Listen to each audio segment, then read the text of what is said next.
Hello, dear fans, friends, and subscribers. Welcome to the Sunday edition of Cricket Happenings. I have to tell you, it was a sensational day at the M. Chinnaswamy Stadium in Bangalore in the Indian Premier League 2017, where Sunil Narine went on to smash the fastest IPL, the joint fastest IPL 50. As you know, the joint, the record of the fastest IPL 50 is being held by Yousuf Pathan of the KKR as he slammed a half century in just 15 deliveries. And it has been a record for quite a long time. And can you believe it? Sunil Narine today, came very close to breaking that record. In the end, he was out. But Sunil Narine went on to smash 54 of just 17 deliveries, 6 fours and 4 sixes. And Sunil Narine was electric, I would say, in 15 balls. So now he's the joint record holder for the fastest 50 in Indian Premier League history. And what a proud moment for Sunil Narine. And also, not only did Sunil Narine, this was his first ever 50 in T20, his maiden 50 in T20 matches, T20 internationals. And also, I have to tell you one thing that today Sunil Narine had the company of another explosive player, Chris Lynn, who was back. And in his very first match, he slammed 50 of 22 deliveries, 5 fours and 4 sixes to put on a partnership of 105 runs for the opening wicket. Now 105 runs in the power play overs in a T20 game has set a new record, not only in the IPL, it has also set a new record in any format of T20, and that is a big record. 105 runs coming of 36 balls, with Lynn and Sunil Narine firing on all cylinders for the Kolkata Knight Riders to reduce this game between Kolkata Knight Riders and Royal Challengers Bangalore to absolutely nothing, because the Royal Challengers continued their problems, 158 for 6 of their 20 overs, and Kolkata Knight Riders won the match with almost 29 balls remaining, almost 5 overs remaining, and they won the match by 6 wickets to probably clinch a place in the playoffs. And I'll be coming to that. I'll be covering in greater detail about this match in this Cricket Happening show because it was absolutely electric stuff coming from Sunil Narine in particular and Chris Lynn. 105 runs in 36 balls, a new record in T20 cricket, not only in IPL, in any T20 game you can take. It's a new record which has been sent for a benchmark had been set for T20 internationals of a 100 partnership.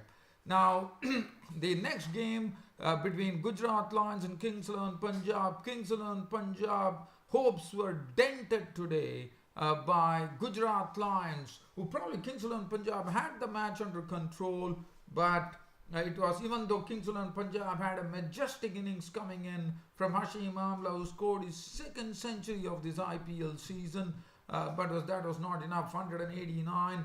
But Gujarat Lions, with some very good contribution, Dwayne Smith was in smashing form, and Gujarat Lions went on to win the match by 6 wickets against the Kings XI Punjab, and Kings XI Punjab thus denting their chances of entering the playoffs. So the door is wide open now in the IPL.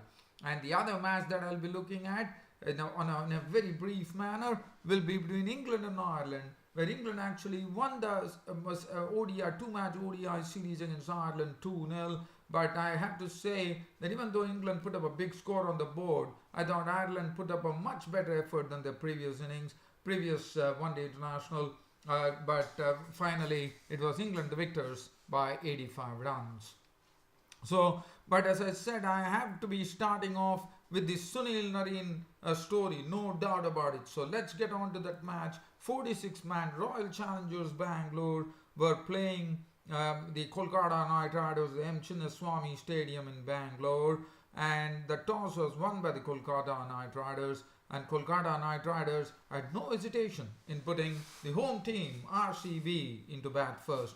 And what a start for the Kolkata Knight Riders. Chris Gale was dismissed for a golden duck by Umesh Yadav, who was the one who not only gave the breakthrough of the very first delivery, he nipped the wicket of Chris Gale for naught and went on to pick up Virat Kohli with a superb delivery, which was actually coming into Virat Kohli. And Virat Kohli also struggled. He was gone for 5. Royal Challengers were set back with the score on 20 for 2 in the third over. Mandeep Singh was joined in by de Villiers, but AB de Villiers did not last long. He made 10 of 8 balls with 2 fours before Sunil Narine clean bowled him for 10 and reduced the Royal Challengers Bangalore to 34 for 3. And then it was only thanks to Mandeep Singh and Travis Head putting runs together. They had to really bide their time at the crease. They had to be wary about not losing their wickets, but at the same time they also had to nurdle the runs. At times they had to hit some big strokes too. So Mandeep Singh and Travis Head combined into a good partnership, which was the reason why the Royal Challengers Bangalore could actually make 158 for 6. The contribution from Mandeep Singh being 52 of 43 deliveries, 4 fours and 1 6. But Travis Head was the man who opened out towards the in the final analysis, as he kept on losing partners as he went on to hit an unbeaten 75 of 47 deliveries, 3 fours and 5 sixes. Kedar Jadhav was out for 8 of 9 balls with 1 4. Negi was gone to the bowling of Yadav for 5. S. Arvind not out, not, and 158 for 6 was what the Royal Challengers Bangalore had on the board. Umesh Yadav was brilliant, 4 overs 3 for 36. Vokes 4 overs 1 for 39. Narine Boulder did a good job, 2 for 29. Ankit Rajput 4 overs none for 25. Piyush Chawla 2 overs for 13. And Clorindy Grandholm 2 overs none for 15. Now, Kolkata Knight Riders were given a target of 159 to win the match, and let's see what really happened. And there was real excitement here at the M. Chinnaswamy Stadium in Bangalore. One has to say the bowling, it all started off with Sunil Narine banging 3 consecutive sixes of his partner Samuel Badri. Samuel Badri was, his googlies were just deposited over the long off region for sixes by Sunil Narine. Sunil Narine was holding not a bat today, he was holding a rapier, one could say, as he was completely killing the RCB bowlers. And RCB bowlers were also guilty of bowling a lot of full tosses, some wide deliveries, some length deliveries. I mean, they really were all over the place. And Samuel Badri was the one who was carted by Sunil Narine for 3 sixes. And also Sunil Narine hit Arvind for 3 fours and a 6 in one particular over. That was another good 6 that he hit of Arvind as well. Sunil Narine was absolutely ballistic today. Chris Lynn, and another thing was that the Kolkata Knight Riders had the return of Chris Lynn, and that's what really put this RCB bowlers under extreme pressure, because the hitting was relentless from either end. It was only the ball was only smacked to the boundary or over the boundary, and Chris Lynn was also doing it. He went after Arvind and actually hit him, creamed him for 3 boundaries, and while Sunil Narine hit Arvind for a 6, and in one particular over of Arvind, he leaked 26 runs in a single over. And this was like the Kolkata Knight Riders innings was galloping like a horse, and this was thanks to Chris Lynn along with Sunil Narine. I would say probably the explosive opening pair here, as can you believe it. Not only did Sunil Narine get his 50, which was his maiden 50 in T20 internationals, he made 54 of just 17 deliveries, 6 fours and 4 sixes. He really smacked them all across the park. Yuzvendra Chahal got some severe beating, and it was simply all over the place. I mean, Also, the RCB bowlers probably under a bit of pressure after seeing that Sunil Narine was biffing the ball, and Chris Lynn at the other end was also really giving them a real beating with the bat, as Kolkata Knight Riders innings went off in tremendous speed, as they went on to break the record. As I said, the previous record was 100 by Chennai Super Kings in a match against Sunrisers Hyderabad. I reckon this was the Kolkata Knight Riders breaking the existing record in a power play overs. In 6 overs, in 36 balls, 105 runs were smacked by Chris Lynn and Sunil Narine. And also, as I said, this is not only the highest opening partnership in a power play in IPL, but in all T20 cricket. And take a bow, Sunil Narine and Chris Lynn. Sunil Narine 54 of 17 deliveries, 6 fours and 4 sixes. Chris Lynn 50 of 22 deliveries, 5 fours and 4 sixes. It was absolutely electric stuff happening at the M. Chinnaswamy Stadium in Bengaluru today. 105 runs was really taken, and the RCB bowlers were made to look like rabbits in the headlights, I would say. And it was simply breathtaking. 105 runs in 36 deliveries, unheard of, I would say. So that is what the damage that Kolkata Knight Riders, in a chase of 159 in 6 overs, had already slammed 105 runs, and then it was a mere formality. Granholm came in and pasted 31 of 28 deliveries with 1 4 and 2 sixes. Gambhir 14 of 16 deliveries, and finally Pandey was there when the victory came, and it was all over. The Kolkata Knight Riders had marched into the playoff, becoming the second team after Mumbai Indians. 159 for 4. They won the match by 6 wickets in a sort of, I would say, an electric fashion. As far as the bowling was concerned, Ankit Chaudhary 2.5 overs, 1 made and 1 for 19. Badri was the one who was the costliest. His 3 overs was smacked for 40 runs. Yuzvendra Chahal 4 overs disappeared for 39 runs with 1 wicket. Arvind could not bowl a solitary over, and he was slammed for 26 runs in that over. Pawan Negi 3.5, 1 over, no maiden, 21 runs and 2 wickets.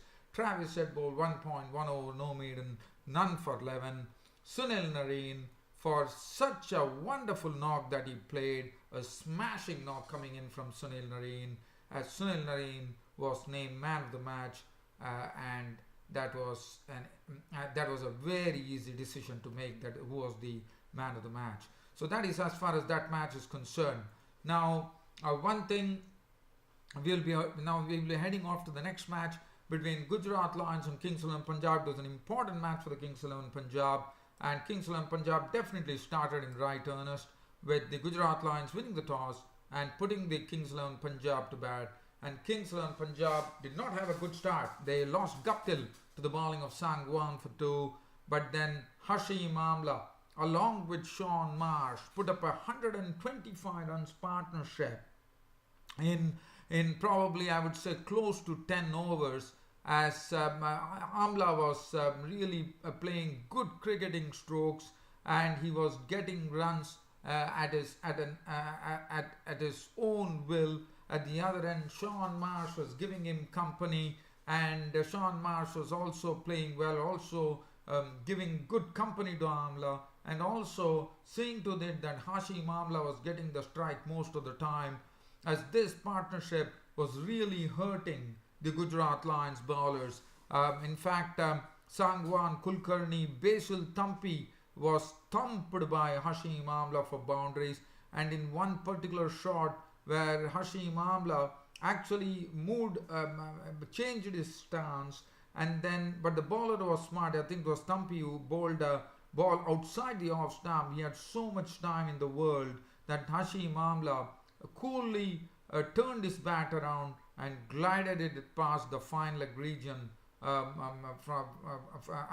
glided it past the offside for a boundary. It was simply superb. and Hashim Amla was really giving them absolute headaches.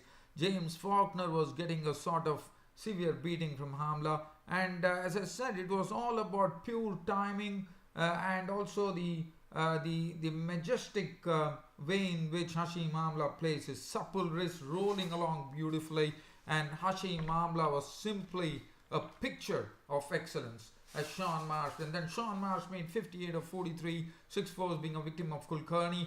But Hashim Amla went on to hit the second century of the IPL season, only becoming the third player in IPL history to do so, as his score was 104 of 60 deliveries, 8 fours and 5 beautiful sixes, magnificent sixes being hit by Hashim Amla. Maxwell was not out on 20 of 11 balls with 2 sixes.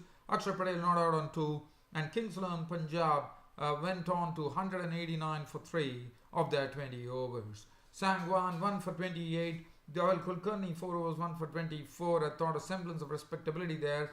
Basil Thumpy was thumped for 48 runs of his 4 overs with 1 wicket. James Faulkner 4 overs clubbed for 43 runs without any wicket to his name.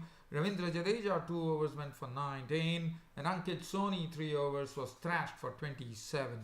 Now Gujarat Lions were given a target of 190 runs to win the match, and it was a very good opening partnership. The opening partnership started off in splendid fashion, almost giving a sort of a similar feel to what was happening when Sunil Narine and Chris Lynn were at the crease there for the Kolkata Knight Riders. Almost, not as much as them, but definitely very close to them, as Dwayne Smith was the aggressor, hitting the ball at tremendous speed. He was hitting it with raw power, and coupled with that, he was getting his timing right, which is great. Ishan Kishan also did a good job in contributing 29 of 24 deliveries with 3 fours, and it was a tremendous partnership that ensued between Dwayne Smith and Dwayne Smith in particular was very severe on the pacers. Sandeep Sharma, Mohit Sharma, Varun Arun was very costly. He also went after the spinners in a big way, and he really pummeled them, as Dwayne Smith's contribution was 74 of just 39 deliveries, 8 fours and 4 sixes, and he was the man of the match for the Gujarat Lions. Ishan Kishan 29, Suresh Raina did his bit by contributing 39 of 25 balls with 4 fours and 1 6, and that was the time one would have probably Kingsland Punjab would have thought they could probably tighten up the screws here, but it was not to be. Dinesh Karthik was in splendid touch. He was giving it to the Kingsland Punjab bowlers in a very authoritative manner, as he was the one who piloted them to victory and snuffed the hopes of the Kingsland Punjab to qualify for the playoffs, as his contribution of an unbeaten 35 of 23 balls, 2 fours and 1 6 took them to victory. And Aaron Finch was out for 2 to the bowling of Sandeep Sharma. Jadeja not out 7, and that was the end of the innings. That was the end of the match, as Gujarat Lions even though they were down and out of the tournament of the IPL, I thought they really played well to see to it that Kingsland Punjab still have to make an effort to qualify for the playoffs. As far as the bowling was concerned, Sandeep Sharma 4 overs 2 for 29, Mohit Sharma 4 overs for 35, Varun Arun was very costly, 4 overs carved for 43 runs, Akshar Patel 3 overs for 29, Maxwell 2 overs 1 for 21, Natarajan 2.4 overs no maiden 1 for 32. Dwayne Smith man of the match. Now very quickly, I think it is going to be a real skimmer here because of the shortage of time. Ireland versus England. England were the ones who batted first, and England totted up 328 for 6 of their 50 overs. Jason Roy 20 of 33 deliveries, 3 fours. Hales making 32 of 35 with 6 fours. Also Joe Root made 73 of as many balls with 8 fours. Morgan made 76 of 79, 5 fours, 2 sixes. Jonathan Bairstow towards the end, along with Adil Rashid, really upped the ante for the England to take them past the 300 mark. As Jonathan Bairstow was not on 72, 44 deliveries, 7 fours and 3 sixes. Adil Rashid was there in that very brilliant partnership that was going on, which added 88 runs to the good in the death overs. Adil Rashid 39 of 34, that was 25 balls, 5 fours. Billings was out for 7, Willie not out 1. 328 was what England raised on the board. I have to say, Murtag, if you look at this bowling figures, 10 overs, no made him 50 runs and 1 wicket, was much better when he was bowling his first spell, as he was not really giving much to strike for Jason Roy and Alex Hales. In fact, he frustrated them in such a fashion that he also clean bowled Alex Hales. But Tim Murtag, in 6 overs, he has just given away 16 runs and he had picked up a wicket. So that really tells you Tim Murtag was tied absolutely on the money, but later on he got scattered. 10 overs, 1 for 50. Chase, 10 overs, 269. Kevin O'Brien, 9 overs, 1 for 71. Brian McCarthy, 261. Doctor, 1 for 52. Peter Sterling, none for 21. Ireland were given a target of 329 runs to win from their 50 overs, and they definitely put up a much better show than yesterday. But the main stay being the William Porterfield, who contributed 82 of 83 deliveries, 6 fours and 1 6. Peter Sterling started off in that customary fashion that he did the previous day, and that was to really start playing in a very aggressive manner. He was doing a good job. He was really playing some wonderful strokes for the bowling of Mark Wood and David Willey and Jake Ball. His contribution was 48 of 42 deliveries, 8 fours, 1 6, 16 to Joyce. Other than that, there was not much to really talk about. They were all out for 243, and England won the 2-match series 2-0, and Joe Root was named man of the match. Well, dear fan subscribers, due to shortage of time, I could only do a skimmer on the England-Ireland match, but sorry about that. Thanks for your company as always, and look forward to your continued company tomorrow on my next Cricket Happening show. Till such time that happens, this is your host Ram signing off finally for the day. Thank you.